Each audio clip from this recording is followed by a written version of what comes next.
Assalomu alaykum aziz yurtdoshlar, hammangizga omonlik, sog'lik tilaymiz.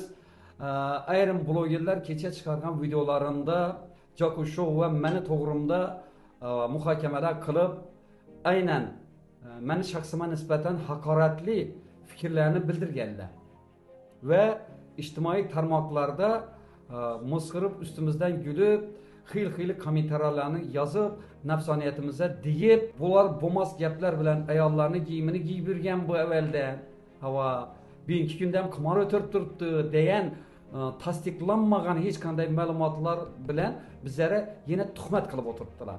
Birinchidan keladigan bo'lsak, keling. Meni kasbim aktyorchilik. Men teatr va rassomchilik oliygohini bitkazganman.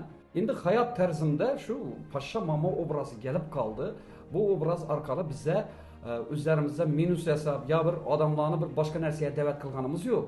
Bu obraz orqali hayotning kamchiliklarini aytib, xalqning nazariga tushibdan xalqimiz bizlarni yaxshi kunlarına, to'ylarına chaqirib boshladi. Bunga ham mutuna borganimiz yo'q. Kim hurmat qilib chaqirib, pulimizni bersa, borib o'yinda, to'yinda xalqni güldürüb, to'yni, bayramni, kayfiyatlarini ko'tarib kelamiz. Bundan tashqari davlatimizni neyinki idoralari bo'lsa, katta idoralari hammasini bayramlarında borib, tadbirlarında ularning nostraniyasini ko'tarib, kayfiyatlarini ko'tarib, o'ynatib kelamiz shu obrazimiz orqali.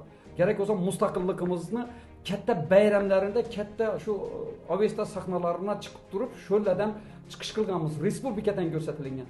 Buni ustidan biz yani maskara qilib xotin kiyim kiygan deb yana ijtimoiy tarmoqda o'rtoqlar bu dunyo ko'rib o'tiribdi. Meni obro'yim o'zimga yarashli. Yani ba'zi bir odamlarnikida yuqori olsa yuqori, kam emas. Bugungi kunda hurmat qiladilar meni. Lekin men hozir yuqori turuvchi organlardan iltimos qilaman. Aynan shu meni ijtimoiy tarmoq orqali meni hayotimni, meni shaxsimni yere urib, haqorat, tuhmat, internet tarmog'ida obro'sizlantirish uchun javobgarlik masalasini hal qilib berishingizni yuqori tashkilotlardan iltimos qilaman. Spesialni bizlarga tuhmat qilib o'tirgan insonlarni munosabat bildirib, shularga jazo berishini so'rayman. Biza ham arizani berdik, bu bir yo'la. Ikkinchidan, yangi kommentariy yozganlar bor. Ularning hammasini screenshot etib oldik. Aynan sizlar ham javobgarlikka tortilasizlar. Men qaysingizni yomonlik etgan ekanman, so'kib yozganlar. Aynan birma-bir kelasizlar, hammangiz topilasizlar, topilmay qolmaydi. Kelasizlar, birma-bir qonun oldida menga tuhmat, haqorat so'zlar yozganingiz uchun, birovning izini ergashib xil gaplarni yozganingiz uchun birma-bir hammangizga olindi o'rtoqlar. Bu bir yo'li. Bu meni shaxsiy masalam edi. Ana endi azizlar Chistalik faoliyatine keladigan bo'lsak, Chistalik faoliyatida ham hali ham bizni tekshirmasdan, hujjatlarimizni ko'rib chiqmasdan bizlarga sizlar qimor o'tirib o'tiribsizlar deb men buni tuhmat deb hisoblayman azizlar. Bu shaxsan men ham, rahbariyatimiz ham, bizning firmamiz bu narsani tuhmat deb hisoblaymiz. Chunki hozir bir narsaga quvondim, ichki ishlar organlariga berdik, Jaku Show'ning faoliyatini tekshirib bering deb. Ana xolos, bizni bering ichki ishlar faoliyatini. Bizlarni tekshirsin, size xulosani bersin. Xulosani bergandan keyin haqiqatdan qimor ekan desa chiqib ayting. Ana men size tasanno deyman. O'zingizda o'zingiz qimor deyaverasiz. Sizni aytib o'tirgan gapingizni men tuhmat deb hisoblayman. İdaramiz uchun, jamoamiz uchun tuhmat deb hisoblayman. Bizning faoliyatimiz 2024-yilda tergov organlari tomonidan o'rganilib chiqilib, jinoyat ishi qo'zg'atilishi rad qilingan va faoliyatimiz qimor yoki tavakkalchilikka asoslangan o'yin emasligi isbotlangan. Ina qarar o'rtoqlar. Ana endi Chistalux'ni bugungi kunda o'tkazib turgan rag'batlantiruvchi aksiyasi to'g'risida aytadigan bo'lsak, azizlar, bizni rag'batlantiruvchi aksiyamizda Xorazm Chistalux mas'uliyati cheklangan jamiyatni ustapi mana qo'limda. Ustapda belgilangan mana Xorazm Chistalux savdo jamiyatini asosiy faoliyat turi suyuq, sovun va yuvish vositalarini ishlab chiqarish ve her xili yutuqli o'yinlar bilan sotish hisoblanadi. 4-1 bandında yozilib turibdi. Asosiy tura kiritilgan azizlar. Shuning uchun ham bu narsani biz o'tkazib o'tiribmiz. Lekin bizlara tekshirmasdan, bilmasdan, yuqori turuvchi organlardan munosabat olmasdan turib, hem shaxsimizni haqorat qilsangiz, hem qilib o'tirgan ishimizni qimora hisoblasangiz, bir odamni umuman yuqori chiqarib bersangiz, nima maqsadingiz bor men bilmayman. Size deymasak, dolaşmasak, bize kanun dairesinde ishlab o'tirgan bo'lsak, birov azob bermasak, ya xalqni aldamasak. Qarang, aytib o'tdingiz, sotib oluvchilar sizlar ham jinoyat alomatini qatnashgan bo'lasiz. Satıp aluvchi masalan qarang 4 xil mahsulotimizdan satib oladi. Bu zamonamizga moslangan, haqiqatdan ham sifatlari kafolatlangan, sertifikatlangan, litsenziyalarga ega bo'lgan mahsulot hisoblanadi. Bugungi kunda oddiygina bir odam 30 kasma kir savun olaman desa 7000 so'mdan bo'lsa 210 ming so'm puli chiqadi. Yine 30 kasma kir savun bizada o'rtoqlar. Yine 30 kasma kir savun qarang, ishning ichida joylashgan 30 kasma 50 ming so'm oladi.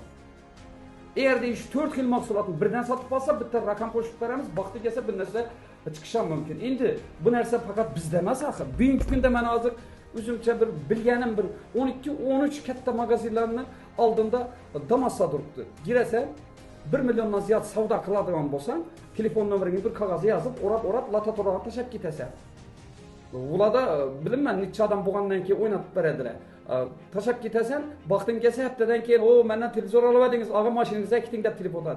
Bizda 200 ming so'mlik mahsulot olasan, hem 135 insona yutuq chiqadi. Bu xalq uchun imkoniyat-ku. Azizlar, men bir gapni aytmoqman.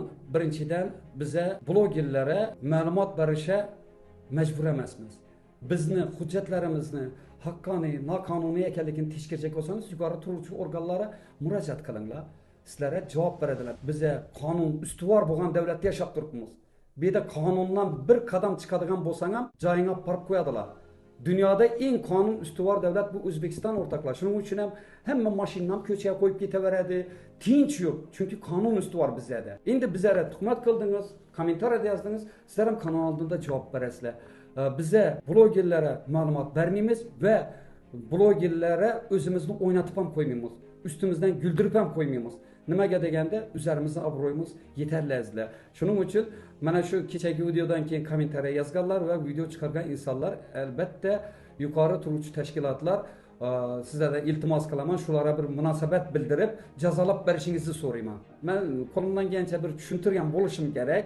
Men Nasrinam yaxshiligi nimada? Bir gapni aytib o'tayman azizlar. Qaradim, endi uyda yotadigan vaqtim keldi, lekin men hali trenddaman o'rtoqlar. Bu çıkarıp turibdi, bu çıkarıp turibdi, bir öyle yaman gap yozib turibdi, bu ham yaxshilik o'rtoqlar. Chunki nechal yamanlasa, balkim bilib bilmay bir vaqtlar qilgan gunohlarim dökilar.